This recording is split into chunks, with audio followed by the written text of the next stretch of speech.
Valentine day जो था उस दिन से ज्यादा होगी। रात को 1-1 बजे तक यहाँ डीजे बजना, इवेंट्स होना, लड़के लड़कियां कपल कॉलोनी में घूमना और असभ्य अश्लील हरकतें करना, इस प्रकार की जब गतिविधियां होगी जो इन्होंने अवैध कब्जा कर रखा है उसको छुटवाया जाए और जो अनुबंध के अनुरूप जो इन पर कार्रवाई बनती है कार्रवाई करें। और इसमें सिर्फ और सिर्फ पुस्तकालय और बच्चों की और महिलाओं की सुरक्षा के लिए बहुत बड़ा खतरा है सर ये है ना। जिस तरीके से आप कह रहे हैं कि अवैध गतिविधियां हो रही है, हाँ जी, कहा गया था पुस्तकालय लाइब्रेरी खुलेगी, हाँ जी, वो नहीं है, एक्टिविटी हो रही है, हाँ जी, हाँ जी, हाँ जी, आप लगातार प्रोटेस्ट कर रहे हैं, हाँ जी, फिर भी केंद्र सरकार है, हाँ जी आपको सर अभी प्रशासन तक बात पहुंचाने की कोशिश की जा रही है हमारी तरफ से। हरकतें करते हैं जिनका हमारे बच्चों पर बहुत गलत असर पड़ रहा है सर। पूरा दिन इसमें साउंड चलता रहता है, रात के भी 12-1 बज जाता है, हम बहुत परेशान है। जिस तरीके से लाइब्रेरी के नाम से इसको शुरू किया गया, लाइब्रेरी पुस्तकालय का मतलब है बिल्कुल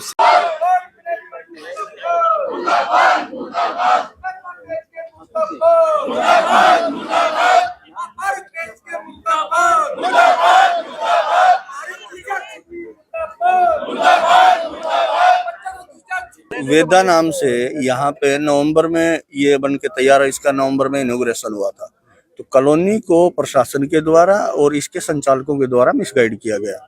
कॉलोनी को ये सूचना थी कि यहाँ लाइब्रेरी बनेगी जो कॉलोनी के बच्चों के लिए उपयोगी रहेगी, वो वहाँ पे पढ़ाई करेंगे। साथ में उसके कैफे रहेगा। कैफे का मतलब कॉलोनी वाले ही उसका भाई जलपान वगैरह अपना कर पाएंगे, या मुलाजिम बाहर से भी आ रहे हैं, कोई लंच लेके नहीं आ रहा, ये कॉन्सेप्ट बता के और यहाँ पे एक ये फैक्ट्री तैयार कर दी पैसे कमाने के लिए। जबकि ऐसा विद्युत विभाग इस प्रकार की कोई गतिविधि चला नहीं सकता है। केवल वो अपने बिजली के वितरण से संबंधित और बिक्री से संबंधित ही कार्य कर सकता है, ऐसे उपक्रम नहीं लगा सकता। अब क्या हुआ कि जैसे ही ये शुरू हुआ, पहले तो इन्होंने लाइब्रेरी का बोर्ड लगा रखा था, वो भी हटा दिया। अब इन्होंने प्योरली ये एक रेस्टोरेंट बना दिया है, एक कैफे बना दिया है, और इसकी भी गतिविधियां हैं वो संदिग्ध गतिविधियां रहती हैं। बाहर की गाड़ियां आती हैं, आउट ऑफ टाउन और दूसरे जिलों से भी यहाँ लोग आते हैं। पता नहीं किस प्रकार से इनका आप सुनो, पता नहीं इनका तंत्र क्या है कि इतने दूर के लोगों को आकर्षित करके ये लेके आते हैं। यहाँ आते हैं, वो हमारे सामाजिक ताने बाने से उनका मैच नहीं करता। वो उस क्लास के लोग आते हैं जैसे छोटे कपड़े पहन के आना और रोड के सार्वजनिक स्थलों पे भी अश्लील हरकतें करना, इस प्रकार की गतिविधियां यहाँ होती हैं। अब ये एक पूरे शहर में सबसे शांति प्रिय कॉलोनी रही है। मुलाजिम आदमी है, सिर्फ यहाँ अपने बच्चों को पढ़ाने के लिए यहाँ क्वार्टर लेके अपना समय व्यतीत कर रहे हैं। अब स्थितियां ये होगी कि बड़ी बड़ी गाड़ियां आती हैं, लोग शराब पी के आते हैं, गाड़ियों में अपने साथ असला लेके आते हैं। पूरी कॉलोनी में डर का माहौल है, अशांति बनी हुई है। बच्चे निकल नहीं पाते, महिलाएं निकल नहीं पाती। किसी भी गली में आप चले जाओगे, पता नहीं कौन कहाँ गाड़ी लगा के गाड़ी के अंदर संदिग्ध गतिविधियां करता आपको मिल जाएगा। सारी जितनी गाड़ियां आती हैं उन पर तकरीबन काले पर्दे लगे होते हैं। उनके अंदर पता नहीं क्या हो रहा है, ये किसी को नहीं होता है। कोई मॉनिटरिंग नहीं है प्रशासन के द्वारा, कोई लॉ एंड ऑर्डर मेंटेन नहीं करता है, कोई पुलिस या यहाँ पर कोई कार्रवाई नहीं होती, कोई चेकिंग नहीं होती है। गेट के ऊपर उनको रोका नहीं जाता, जबकि हमारे मुलाजिमों को और विद्युत नगर के जो निवासी हैं उनको इंटेरोगेट किया जाता है गेट पे। यहाँ गेट पे कोई बड़ी गाड़ी आ रही है, उसने कह दिया मेरे को वेदा में जाना है, कोई चेकिंग नहीं, सीधे आते हैं सीधे जाते हैं। ये परेशानी अब वैलेंटाइन डे जो था उस दिन से ज्यादा होगी। रात को 1-1 बजे तक यहाँ डीजे बजना, इवेंट्स होना, लड़के लड़कियां कपल कॉलोनी में घूमना और असभ्य अश्लील हरकतें करना, इस प्रकार की जब गतिविधियां होगी तो ये इतनी शांति प्रिय कॉलोनी ने यहाँ महिलाओं के साथ, बच्चों के साथ इनके सामने आके अपना दुखड़ा रोना शुरू किया है 4 दिन से। विडंबना ये है। आपकी मांग क्या है और क्या किसी प्रशासनिक या सरकारी किसी व्यक्ति ने या नेता ने आपसे मुलाकात की है या आपके द्वारा की गई है? मैं बताता हूँ। विडंबना ये है कि 4 दिन से रात को और दिन को ये पूरी कॉलोनी चिल्ला रही है, बच्चे परेशान हो रहे हैं, महिलाएं परेशान हो रही है। उसके बावजूद भी कोई प्रशासनिक अधिकारी, कोई निगम का अधिकारी, पता सबको है, रोज मीडिया में छपता है, प्रिंट मीडिया में आता है। आप जैसे जुझारू लोग आते हैं और यहाँ हमारी परिस्थितियों को दिखाते हैं समाज को। पूरे शहर को पता है, पूरे प्रदेश को पता है, परंतु कोई भी व्यक्ति, सक्षम अधिकारी संज्ञान लेके आज तक यहाँ नहीं आया है, नहीं इन पे कार्रवाई की है। हमने इनका जो लीज वगैरह थी, टर्म कंडीशन, उनके डॉक्यूमेंट्स भी निकलवाए तो हमें पता चला कि ये 261 वर्ग गज का क्षेत्र इनको अलॉट किया गया है, परंतु इन्होंने पूरे 1 एकड़ के अंदर ये बाहर से जो ये आप देखो ये कच्ची जो बाड़ बनाई हुई है ना, ये सारी एनक्रोचमेंट कर रखी है। धीरे धीरे इस पूरे पार्क को, ये कॉलोनी जब से बनी है तब से ये पार्क है और बच्चे बूढ़े नौजवान सब यहाँ सुबह और शाम को सैर भी करते हैं, खेलते भी हैं। लेकिन इस गतिविधियों की वजह से कॉलोनी वासियों का जीना हराम हो गया है। चैन से न दिन में रह पाते हैं और रात को सो नहीं पाते हैं, क्योंकि लेट नाइट तक इनके इवेंट्स होते हैं, डीजे बजता है।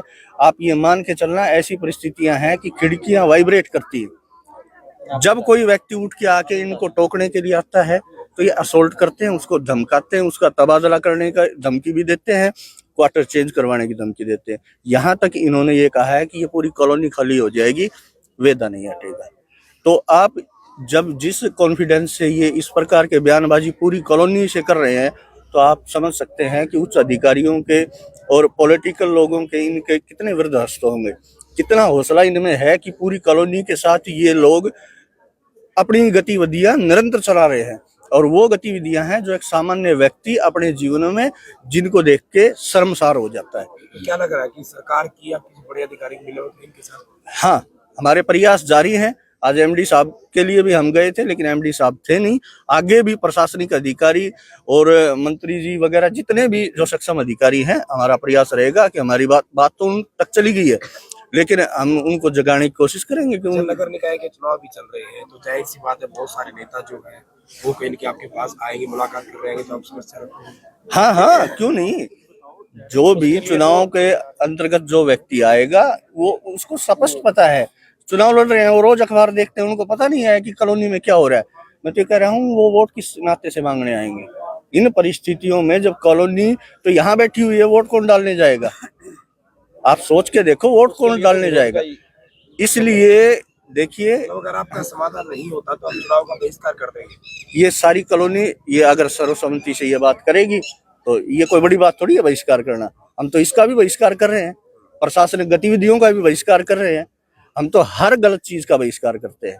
हमारा कोई जनप्रतिनिधि बनना चाहता है तो उसका ये दायित्व है, नैतिक दायित्व भी है और उसका विधिक दायित्व भी है कि हमारी समस्याओं का समाधान करें। इसलिए अब जब तक ये समस्या दूर नहीं होगी, निरंतर इसी प्रकार से ये प्रदर्शन रहेगा, आंदोलन रहेगा। और हमारा आग्रह है सक्षम अधिकारियों से भी और पॉलिटिकल पार्टी के जितने नेता हैं, पूरे नगर से, पूरे हिसार नगर से हमारा आग्रह है कि आप इस प्रकार की समस्या, ये आपको भी हो सकती है, आप इसका हमारा समर्थन करने के लिए आप आए, आपका स्वागत है। जो भी कोई सामाजिक संगठन है, कोई धार्मिक संगठन है, कोई राजनीतिक संगठन है, वो यहाँ आए, उनका स्वागत है और हमारा सहयोग करें। 4 दिन से प्रशासन हमारा सहयोग नहीं करे, ये पूरे नगर को पता है। इसलिए हमारा हिसार की जनता से करबद्ध निवेदन है, आग्रह है कि भाई इस घड़ी में हमारा सहयोग करें। धन्यवाद। जी, क्या कहना चाहोगे? लगातार धरना आपका चल रहा है। सर, हमारा कहना है कि ये जो वेदा है, ये मुख्य रूप से अगर इसका देखा जाए, इसका कंसेप्ट जो है लाइब्रेरी का, पुस्तकालय के लिए ये हमारा था। और जब ये बन रहा था तब भी हमें यही आश्वासन दिया गया था कि यहाँ पुस्तकालय बनेगा ताकि आपके बच्चे अपना भविष्य उज्जवल कर सकें। लेकिन अब जैसा कि आप देख रहे हैं कि लाइब्रेरी के नाम का एल भी यहाँ उपलब्ध नहीं है, तो यहाँ पुस्तकालय के नाम पर हमारे बहुत कुछ भी नहीं है। तो हमें अब ये देखने को जो वास्तविकता मिली, जो धरातल पे जब ये आया, तो हमें पाया गया कि ये जो सारा का सारा जो है ना, एक बहुत ही बड़े मतलब बिजनेस घराने के रूप में मतलब इसको विकसित किया जा रहा है, जिसका शिक्षा से और कर्मचारियों के कल्याण से कोई संबंध नहीं है। हमारा ये गतिविधियां यहाँ चलती है, यहाँ की जो गतिविधियां हैं वो हमारे किसी भी सभ्य समाज की परिकल्पना से दूर हैं। और कोई भी कर्मचारी और कोई भी सभ्य समाज उस प्रकार की गतिविधियों को बर्दाश्त नहीं कर सकता। हमारा सभी कर्मचारी, जो इतनी महिलाएं और इतने पुरुष जनाक्रोश जो है, वो इसीलिए है कि भाई वो सभी जन भावनाओं के विरुद्ध जो गतिविधियां हैं वो है। प्रशासन और सरकार से क्या मांग है? हमारी प्रशासन से यही मांग है कि जल्द से जल्द इस पे कानूनी कार्रवाई करते हुए, वैध कार्रवाई करते हुए इसे बंद किया जाए। और जो इन्होंने अवैध कब्जा कर रखा है उसको छुटवाया जाए। और जो अनुबंध के अनुरूप जो इन पर कार्रवाई बनती है वो कार्रवाई करें। और इसमें सिर्फ और सिर्फ पुस्तकालय और सिर्फ खाने पीने की वही चीजें जो कर्मचारियों के लिए ऑफिस टाइम में उपलब्ध हो, वही दी जाए, जैसे चाय पानी वगैरह। ठीक है। कि हमारे को जो मतलब यहाँ का ढकोसला देके और ये यहाँ पे पार्क के अंदर कंस्ट्रक्शन का काम शुरू किया गया था, उस टाइम हमारे को यही बताया गया था कि यहाँ पे हम लाइब्रेरी बना रहे हैं, कि मतलब ताकि जो विद्युत नगर कॉलोनी के निवासी हैं उन लोगों के लिए या फिर उनके बच्चों के लिए वो पढ़ सके अच्छे से। लेकिन हमारे साथ में ये आंख मीच के धोखा किया गया है, हमारी सभी की आंखों के ऊपर पट्टी बांध दी गई है, लेकिन ऐसा कुछ भी नहीं किया। ऐसा ये मतलब एक खुला बार बना दिया गया है। पुस्तकालय के नाम पे शराब, पुस्तकालय के नाम पे खुला एक बार बना दिया गया है ये डिपार्टमेंट के द्वारा। इसमें क्या है, खुले मतलब वही बात है, क्या वही बात है, मीडिया के थ्रू हम बोल भी नहीं सकते। 10,000 रुपए की कैबिन दे रखे ऐसे ऐसे केबिन बना रखे हैं जिसके अंदर मतलब वही बात है, खुला नाच होता है, नंगा नाच होता है, अश्लील गतिविधियां यहाँ पे होती है। हम देखने में आते हैं। अच्छा, हमारे सिक्योरिटी वालों के पास में उनको बंदूक दिखाई जाती है, उनको बोला जाता है कि भाई या तो हमें अंदर जाने दो, नहीं तो वो गोली मार देंगे। ऐसे ऐसे वाकये यहाँ पे होते हैं। हम तो यही चाहते हैं कि भाई ये वेदा है, ये बंद किया जाए। बिल्कुल हमें इससे मतलब कोई प्रेम नहीं है, ना हमारे डिपार्टमेंट के अंदर का मतलब विद्युत नगर कॉलोनी के अंदर का कोई भी आदमी इसके अंदर आता नहीं है। मेरे ख्याल से एक आता होगा, जो भी आता होगा वो मतलब अपने बच्चों के प्रति और अपने परिवार के प्रति गैर जिम्मेदार होगा, जो इंसानियत है। सर जी, सबसे गजब की बात तो ये है कि 1980 में हमारे माननीय सीएम पूरे 1980 में लगभग 1980 के समय की है, हमारे वीरेंद्र सिंह जी के द्वारा यहाँ पर विद्युत नगर जब स्थापना की गई थी तो उनका एक शिलान्यास पत्थर लगाया गया था, वो भी इन लोगों ने उखाड़ फेंका है और हमें धमकियां देते हैं कि भाई ये कैफे तो चलता रहेगा, तुम्हारी विद्युत कॉलोनी बंद करवा देंगे, हम ही खाली करवा देंगे। बताओ, जो लोग यहाँ पर आज से लगभग नहीं तो 40 साल तक रह रहे हैं, जिन्होंने अपने बच्चे तक यहाँ ब्याह दिए हैं, उनको ये कह रहे हैं कि तुम्हें मकान खाली करना पड़ जाएगा। और दूसरी चीज ये, हमें इतनी तकलीफ हो रही है, कोई भी आके यहाँ शहर का राजनेता जो भी है हमारा संज्ञान नहीं ले रहा है।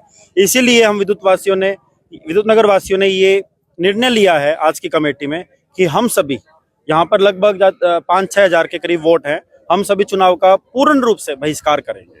तो आपको क्या मजबूरी लगती है कि आपकी मांग को कहीं की अनदेखा किया जा रहा है और धड़ल्ले से जिस तरीके से लोग कह रहे हैं कि कॉलोनी उठ सकती है, वेदा यह है, यही रहेगा? क्योंकि इनके ऊपर जी हाथ है, आकाओं का हाथ है, इनके पॉलिटिकल, इनके पास पूरा इन्फ्लुएंस है, इनके पास दबंगाई है, तभी तो इतनी ये बात कह सकते हैं। इनको हलवाई के रूप में बिठाया गया था इधर ऑपरेट करने के लिए, जैसे हम घरों में हलवाई बुलाते हैं ना खाना वगैरह बनाने के लिए बड़े फंक्शनों में, वैसे ही ये जगह हमने बनाकर दी है, इसको डीएच ने बनाकर दी है। और यहाँ पर इसको हलवाई के तौर पर अपना स्टाफ रखना था, जो यहाँ कचौरी और ये सब चीजें बनाएगा, चिप्स रखेगा, जैसे जिंदल टावर के नीचे कैंटीन बनी हुई है हिसार में, उस तरीके का बनाना था। ये किसके लिए? विद्युत नगर के वासियों के लिए, क्योंकि यहाँ से शहर तो 10 किलोमीटर दूर पड़ता है, वो वहाँ कैसे क्या एंजॉय करें। अच्छा, जिस तरीके से आप बता रहे हैं, आप अवैध और अश्लील गतिविधियां चलती है, अगर ये गतिविधियां यूं ही चलती रही, अगर इसको बंद नहीं किया गया तो आपका अगला स्टेप क्या होगा? सर, अभी तक जो हम प्रोटेस्ट कर रहे हैं उसके बाद ये गतिविधियां लगभग, ये हमारी जीत है, हमारे 4 दिनों का संघर्ष की जीत है कि हम इन गतिविधियों को रोक पाए हैं अभी तक। ये जानबूझकर, अभी आप अभी देख सकते हैं ये लोग ऐसे आते हैं यहाँ पर। सर, वेदा का जो मुद्दा है वो हमारी कॉलोनी वासियों की सिक्योरिटी से जुड़ा हुआ है सर, क्योंकि जब से ये कैफे यहाँ पे खुला है, वैसे तो ये खुलना ही नहीं चाहिए था, क्योंकि लाइब्रेरी के लिए ये जगह दी गई थी कि ईटरी एंड लाइब्रेरी के लिए है, बट उस पर्पस के लिए यूज नहीं हो रहा है, ये यूज हो रहा है अदर पर्पस के लिए यूज हो रहा है। तो यहाँ पे जो गाड़ियाँ बहुत रैश ड्राइविंग हो रही है और बच्चों की और महिलाओं की सुरक्षा के लिए बहुत बड़ा खतरा है सर ये वेदा ना। जिस तरीके से आप कह रहे हैं कि अवैध गतिविधियां हो रही है, हाँ जी, कहा गया था पुस्तकालय लाइब्रेरी खुलेगी, हाँ जी, वो नहीं है, एक्टिविटी हो रही है, हाँ जी, हाँ जी, होनी चाहिए, हाँ जी, आप लगातार प्रोटेस्ट कर रहे हैं, हाँ जी, फिर भी केंद्र सरकार है, हाँ जी, आपको सर अभी प्रशासन तक बात पहुंचाने की कोशिश की जा रही है हमारी तरफ से ना, तो अभी इसमें थोड़ा वक्त लग सकता है, पर हम लोग कोशिश जारी रखेंगे अपनी ना। अगर आपके प्रोटेस्ट के बाद भी ये गतिविधियां जारी रहती है, हाँ जी, वेदा यहाँ बंद नहीं होता तो आपकी मांग इसको बंद किया जाए, सर अगर आपका अगला स्टेप क्या होगा? सर अभी तो हम कोशिश अपनी जारी रखेंगे और होप करते हैं कि मैनेजमेंट इसको सुनेगा, क्योंकि शुरू से जो कॉलोनी का सुरक्षा है वो मुद्दा हमेशा से इम्पोर्टेंट रहा है। तो मैनेजमेंट जो पहले भी हुई है उन्होंने कभी ऐसा कोई डिसीजन नहीं लिया, तो अब की जो मैनेजमेंट ने ऐसा डिसीजन ले भी लिया है तो उसको वो रिवर्ट भी कर सकते हैं सर ना। ऐसा नहीं है कि ये अगर है तो वेदा अगर यहाँ पे एस्टेब्लिश हो गया है तो इसको भी डिसीजन जो भी मेकिंग हुई है उसको बदला जा सकता है। तो मैनेजमेंट से भी हमारी यही उम्मीद है कि वो जल्दी से जल्दी इस बारे में संज्ञान ले और जो कॉलोनी वासियों को न्याय दिलवाए, क्योंकि बच्चों की और महिलाओं के खतरे की सुरक्षा को बहुत ज्यादा खतरा है सर इसमें ना। सर मैनेजमेंट को सुनना ही पड़ेगा क्योंकि ब्रीच ऑफ कॉन्ट्रैक्ट है एक्चुअल में, क्योंकि जो ये आप देख रहे हो ना, ये बिल्डिंग जो बनी हुई है ना कॉन्ट्रैक्ट में सिर्फ यही है रेंटल पे, जो भी इसका रेंट दे रहा है सिर्फ जो बनी हुई कंस्ट्रक्टेड एरिया है ना सिर्फ उसी का रेंट दे रहा है बंदा।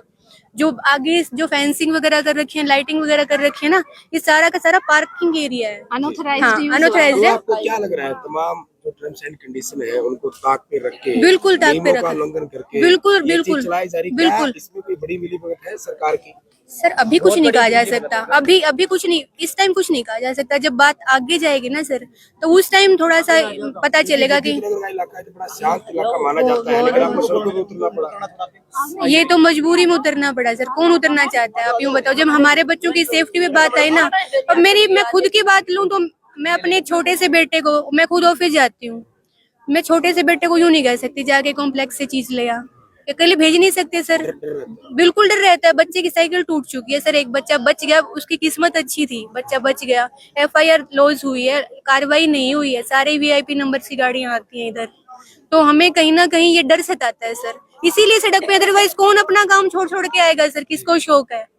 तो हम मैनेजमेंट से ये मुद्दा रख सकते हैं सर, और ये रखेंगे हम तो। और टोटली अगर हम लीगलिटी और इलीगलिटी की बात करें तो ये है ही, आप यूं बताओ जब वर्क ऑर्डर किसी चीज का हुआ है और हो रहा है कुछ और, तो मैनेजमेंट ऑब्वियस संज्ञान तो लेगी सर। हाँ जी, हमारी कॉलोनी का माहौल सर बिल्कुल खराब हो चुका है। लड़के लड़कियां गाड़ियों में आते हैं और गाड़ियों में बैठ के शराब पीते हैं और गलत हरकतें, अश्लील हरकतें करते हैं, जिनका हमारे बच्चों पर बहुत गलत असर पड़ रहा है सर। पूरा दिन इसमें साउंड चलता रहता है, रात के भी 12-1 बज जाता है, हम बहुत परेशान है। जिस तरीके से लाइब्रेरी के नाम से इसको शुरू किया गया, लाइब्रेरी पुस्तकालय का मतलब है बिल्कुल शांत माहौल ना हो, लेकिन उसका बिल्कुल उल्ट हो रहा है। बिल्कुल उल्ट हो रहा है सर, लाइब्रेरी का तो यहाँ कोई नाम निशान नहीं है। यहाँ आउटसाइडर का ये पूरा कब्जा हो गया है हमारी कॉलोनी पर, हम तो घर से निकलने के भी चोर हो गए हैं। किस तरह की गतिविधियां यहाँ होती है? अश्लील हरकतें होती हैं सर, लड़के लड़कियां आते हैं गाड़ियों में बैठ के, पार्क में बैठ के गलत हरकतें करते हैं।